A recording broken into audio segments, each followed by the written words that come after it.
How did the gas prices get so high? Why are you higher than me? And why are you higher than me?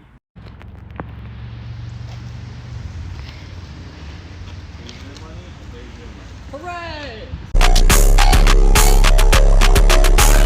With gas prices rising by the second and inequality in the workspace taking place every single day, it's just not something you could maintain in a life that you want to have comfortably.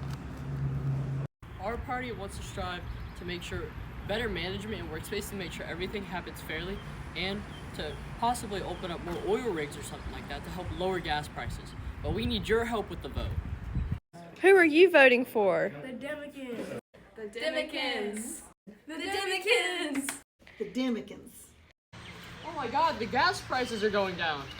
I'm Ricky Rourke, and I approve this message.